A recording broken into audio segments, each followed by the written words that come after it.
I'm a 24-year-old mass communications major here at Savannah State University. I'm a senior looking to graduate in the spring of 2014.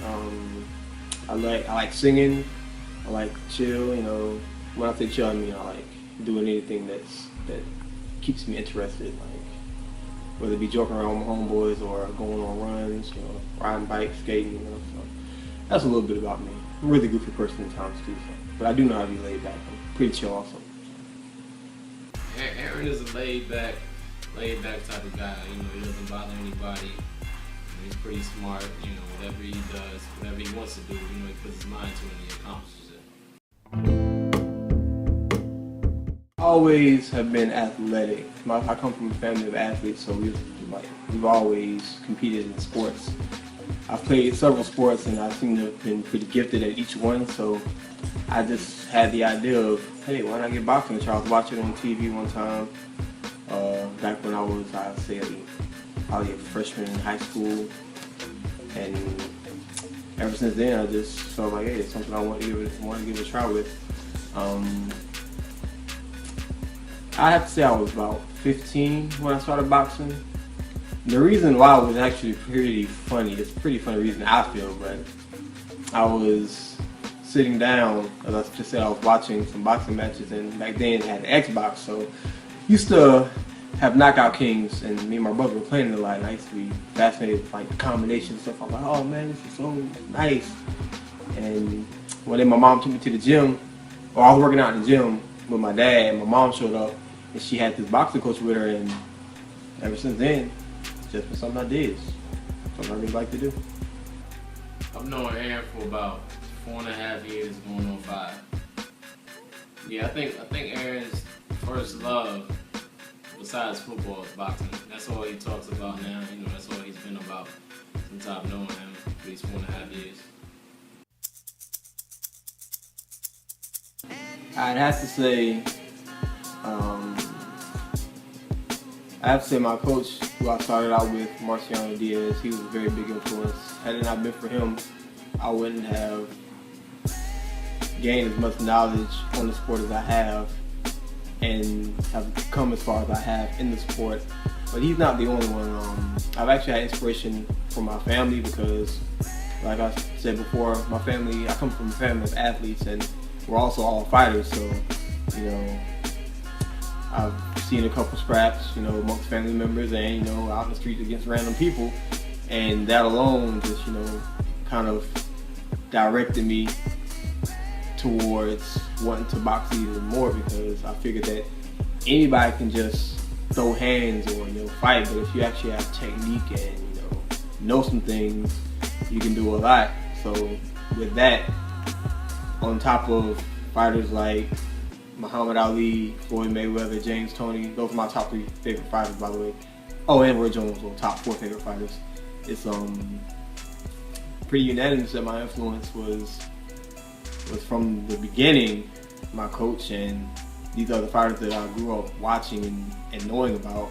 It's just like to watch them do their thing and see how good they were. It was pretty inspirational, so it led me to want to broaden my horizon as far as my skill level with defense and offense. My coach back home, Coach Diaz, he always said that the best defense is offense and the best offense is defense. And I didn't understand it back then, but coming from there up to now, I can actually see what he meant, and it has me hungry. I'm ready to climb the ladder.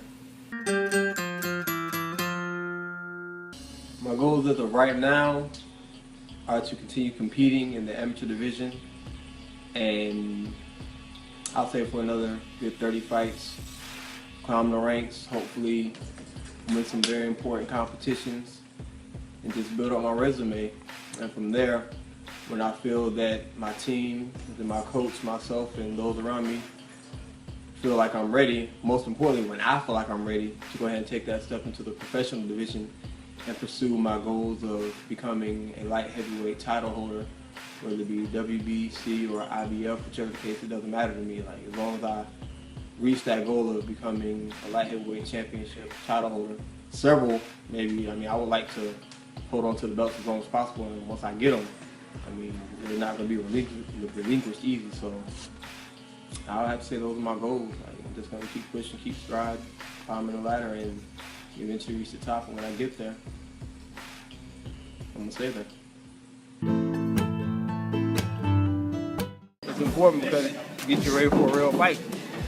You can train all day, but if you're not getting real good sparring in, you might as well just be doing half. He was pretty good from what I've seen so far. Tonight sparring, I feel like I did better with my head movement, but I still need to throw more punches. I actually started picking my shots. Like, if I try to bang back with either one of these guys, I'm liable to get dropped. And that landed a nice right hand there, rung my head. My eyes were moving when my head was still. So, I mean, you just gotta relax, pick my spots, stay moving, keep my hands up. And for the most part, I think I did all right. Well, I think Aaron's gonna do great. I have no doubts in my mind.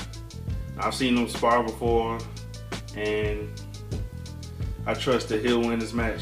And I talked to his coach yesterday, and he said he think he's gonna do fine too.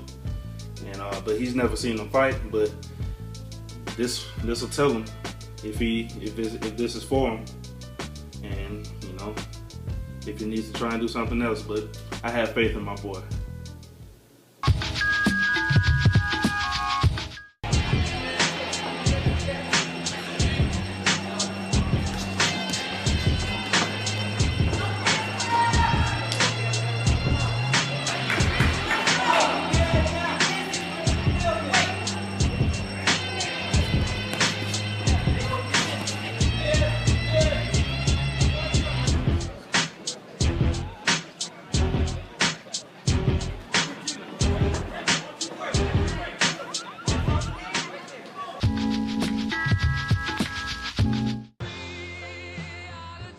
How you feel? Feel good. Came back off a 2.5-year hiatus. Came back, got my first win. There's more to come. I'm just gonna keep doing it. Well, if you're loving it. I feel very great, very good about his win tonight. He showed great composure. Been out of the ring for 2 years. This is my first boxing match working with him. He showed great composure. Had his left hand down a little bit too much. I want to work on that. He made the kid miss, made him pay. He did what he was supposed to do, and he came away with the victory. I'm very impressed, very proud of him.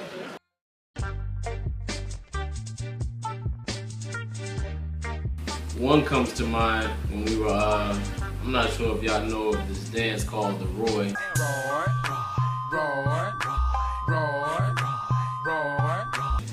We were in the parking lot of Zaxby's and they played that song and he started to do the Roy. But probably like 5 seconds in, he slipped on some oil in the middle of the parking lot.